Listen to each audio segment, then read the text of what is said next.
अवनी का छोटा apartment villa Meera की विशालता के विपरीत एक अंतरंगता प्रदान करता था जो तेजी से उनके नए रिश्ते की पहचान बन रही थी। ओपन प्लान जिंदगी का मतलब था कम दूरी, कम औपचारिकता और बहुत सारी अनफिल्टर्ड भावनाएं। एक तूफानी शनिवार की दोपहर देवराज अवनी के अपार्टमेंट में था। वे लिविंग रूम में, जहां खिड़की के शीशे पर बारिश की बूंदें टकरा रही थीं, जमीन पर बैठे हुए थे। उन्होंने एक नया आर्किटेक्चरल डिजाइन मैगजीन खोला था, लेकिन उनकी आंखें शायद ही पन्नों पर टिक रही थीं। ये डिजाइन देखिए, देवराज ने कहा, एक आधुनिक किचन लेआउट की ओर इशारा करते हुए। उन्होंने कार्य त्रिकोण को तोड़ दिया है। ये बहुत ही साहसी है। हाँ, अवनी ने मैगजीन को किनारे करते हुए कहा। उसकी आंखें देवराज की आंखों में थीं। कुछ नियमों को तोड़ना जरूरी होता है ताकि कुछ नया और बेहतर बनाया जा सके। उसने धीरे से देवराज का हाथ पकड़ा और उसे मैगजीन से हटाकर अपनी बांह पर रख लिया, ठीक वैसे ही जैसे हमने क्लाइंट और आर्किटेक्ट के पेशेवर त्रिकोण को तोड़ा। कमरे में बिजली की कमी नहीं थी, हालांकि बाहर तूफान तेज हो रहा था। अवनी अपनी बात को और आगे नहीं बढ़ा सकी। उसे बोलने की जरूरत नहीं थी। उसने अपनी आंखें बंद कर लीं और उसके चेहरे पर एक शांत, स्पष्ट लेकिन निमंत्रण देने वाली मुस्कान थी। देवराज ने तुरंत प्रतिक्रिया दी। उसने झुककर अवनी के होठों पर एक गहरा, धीमा चुंबन दिया। ये उस आरामदायक चुप्पी को तोड़ने का एक साहसी क्षण था जिसे उन्होंने पहले संभाला था। ये एक नींव थी, अब छत के नीचे आ गई थी। जब वे थोड़ा पीछे हटे, अवनी की सांसें तेज थीं। तुमने हमेशा कहा था कि आर्किटेक्चर भावनाओं का विस्तार है, उसने धीरे से कहा। उसकी आवाज कांप रही थी। ये बिल्कुल नया ओपन प्लान लेआउट है ना? देवराज ने उसके चेहरे को अपने हाथों में लिया। हाँ, और अब मुझे एक बहुत ही जरूरी मेजरमेंट लेना है। उसने अवनी को जमीन से उठाया और उसे अपने सीने से लगा लिया। मैं हमेशा ये जानना चाहता था कि देवराज और अवनी के बीच की नज़दीकी को किस इकाई में मापा जाता है। शायद सेंटीमीटर में नहीं, शायद दिल की धड़कनों में। अवनी हंस पड़ी। उसकी हंसी कमरे में एक ताज़ी गूंज थी। मुझे लगता है मिस्टर आर्किटेक्ट, आपको अपनी सारी पुरानी गणनाओं को फेंकना होगा। यह प्रोजेक्ट पूरी तरह से इम्प्रोवाइजेशन पर आधारित है। उसने उसके बालों में उंगलियां फंसाईं। तो तुम्हारी ब्लूप्रिंट क्या कहती है कि इस क्षण का अगला चरण क्या है? देवराज ने उसे धीरे से उठाया और बेडरूम की ओर चला गया। बेडरूम में, जहां कोई तिजोरी या अतीत का बोझ नहीं था, सिर्फ भविष्य की गर्माहट थी।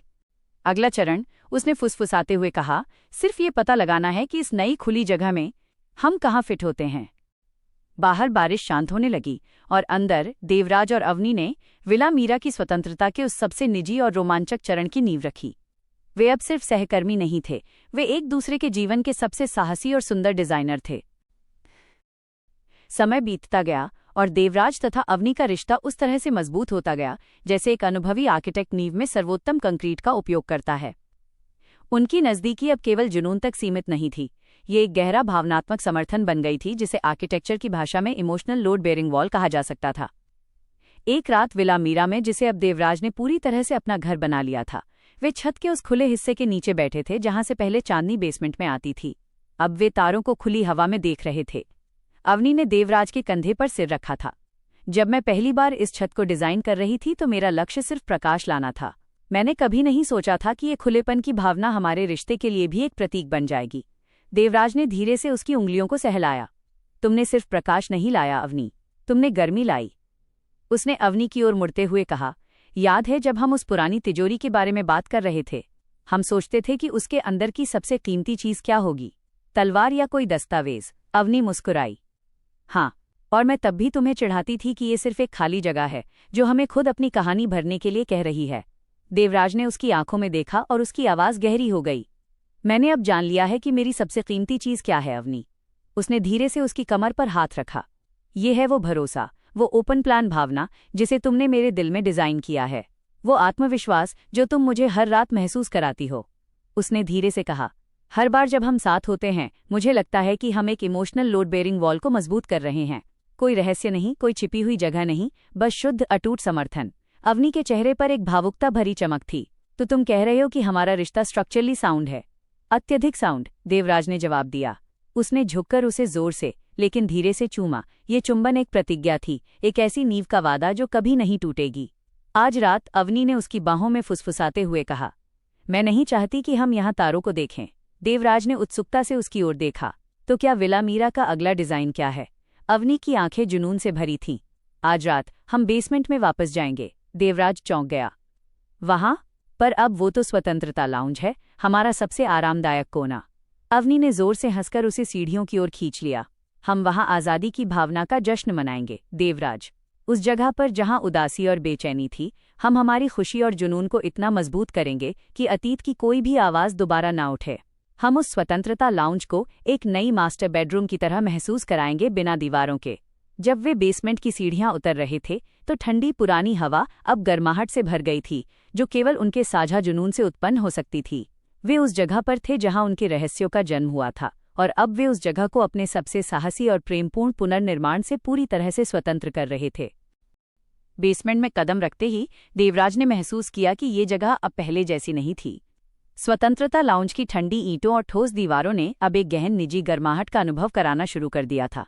ऊपर से छत के खुले हिस्से से चांदनी की एक पतली रेखा अभी भी फर्श पर पड़ रही थी, पर अब वो अकेली नहीं थी, ये उनके जुनून की परछाइयों में लिपट गई थी।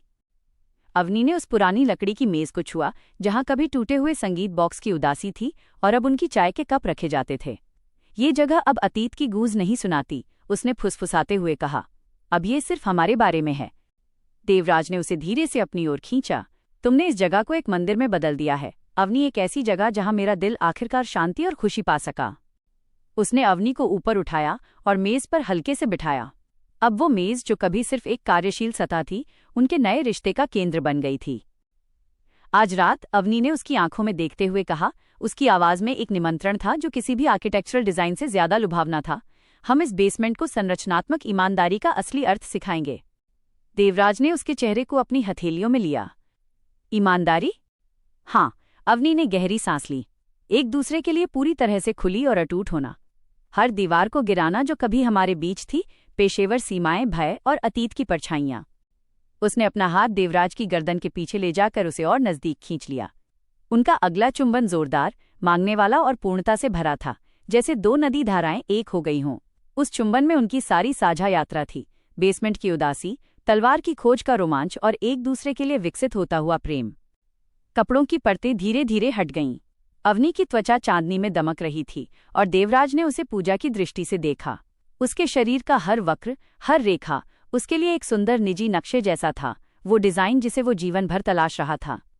तुम मेरी मास्टरपीस हो, अवनी, उसने फुसफुसाते हुए कहा।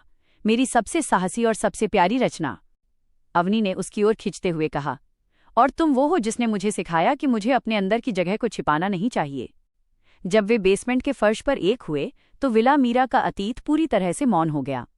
उस क्षण स्वतंत्रता लाउंज ने अपना अंतिम और सबसे महत्वपूर्ण पुनर्निर्माण पूरा किया। अब ये उदासी का कब्रिस्तान नहीं, बल्कि जुनून और प्रेम का जन्मस्थान था। उनकी हर धड़कन, हर स्पर्श उस जगह को ऊर्जा और भविष्य की गर्माहट से भर रहा था।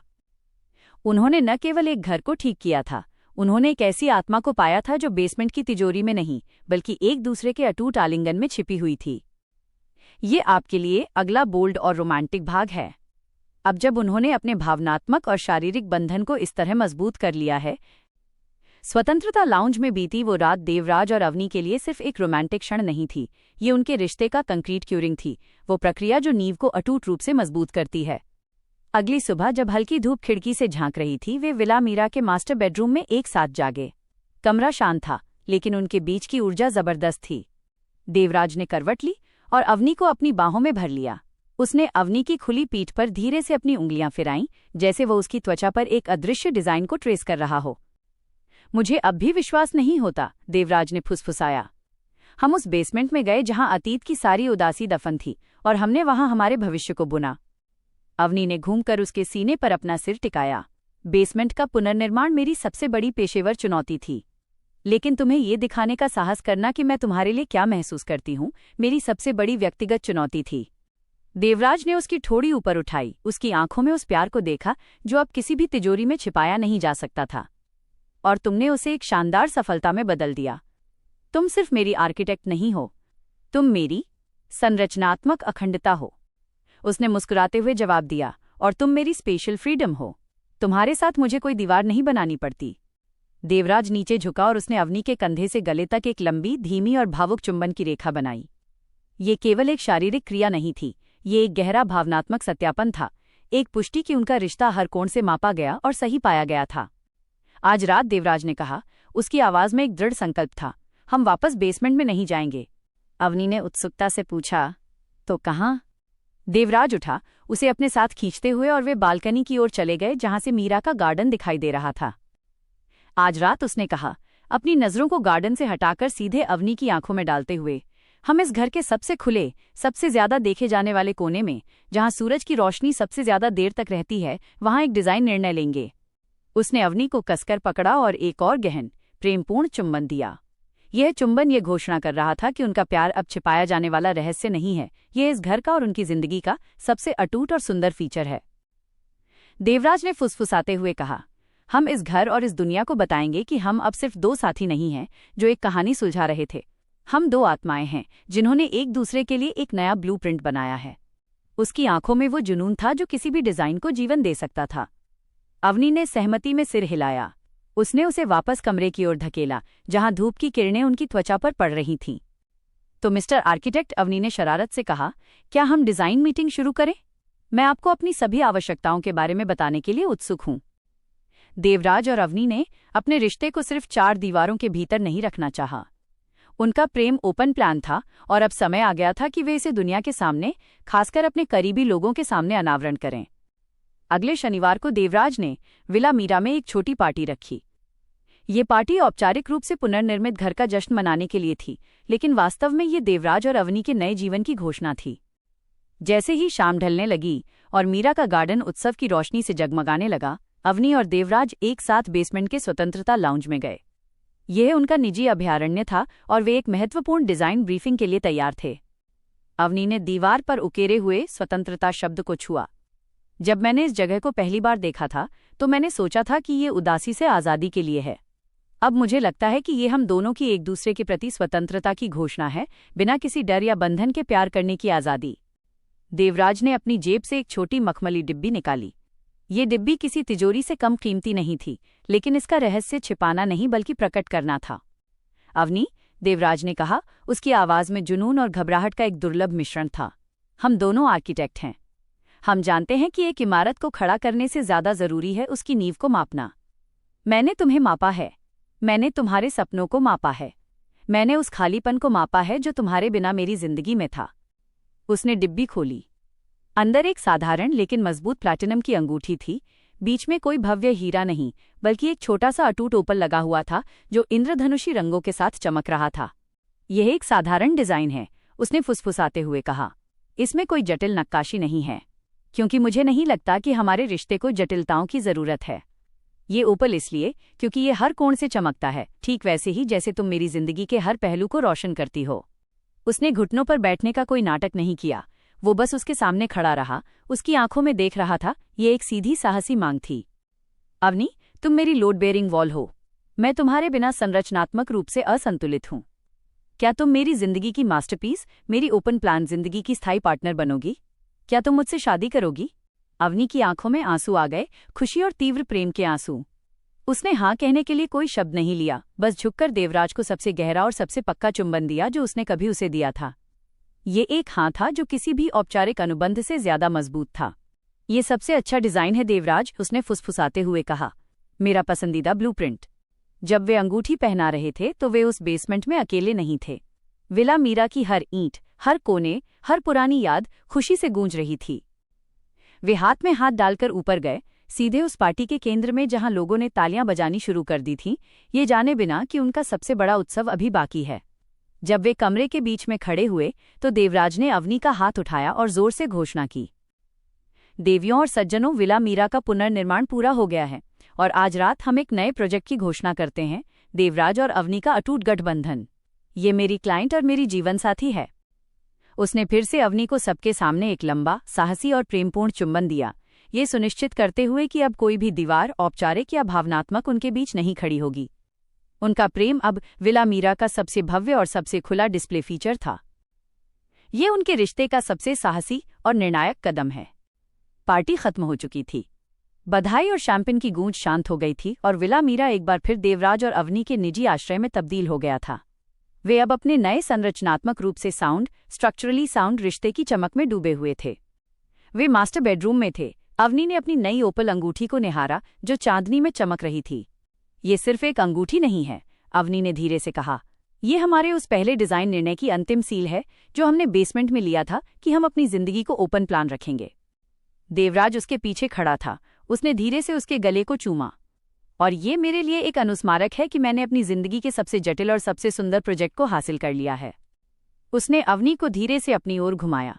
हमेशा से एक सवाल था, अवनी, जब हम मीरा के रहस्यों को सुलझा रहे थे तो मुझे डर था कि कहीं मैं एक ऐसी सच्चाई खोल न दूं जो हमें अलग कर दे। अवनी ने प्यार से उसके चेहरे को छुआ। और क्या हुआ? मैंने तुम्हें पाया, देवराज ने कहा। उसकी आवाज में जुनून की गहराई थी। मुझे पता चला कि सच्चा खजाना तलवार या सोने की तिजोरी में नहीं था। ये उस जोखिम में था जो मैंने तुम्हें बेसमेंट के बारे में बताते हुए लिया था।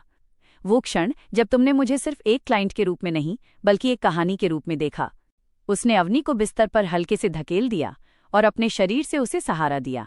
आज रात कोई पार्टी नहीं, कोई घोषणा नहीं, सिर्फ हम अपनी नई नींव को और भी ज्यादा मजबूत कर रहे हैं। अवनी ने धीरे से उसके चेहरे पर अपनी उंगलियां फिराईं। तो मिस्टर फ्यूचर हस्बैंड, इस परियोजना का सबसे महत्वपूर्ण इंजीनियरिंग सिद्धांत क्या है? देवराज ने उसकी आंखों में गहरे उतरते हुए कहा। सबसे महत्वपूर्ण सिद्धांत? अटूट बंधन। ये जानना कि हम पूरी तरह से इंटरकनेक्टेड हैं, हर भावनात्मक और शारीरिक बिंदु पर। कोई बीम या कॉलम ऐसा नहीं है जो हमारे बीच से गुजरता हो।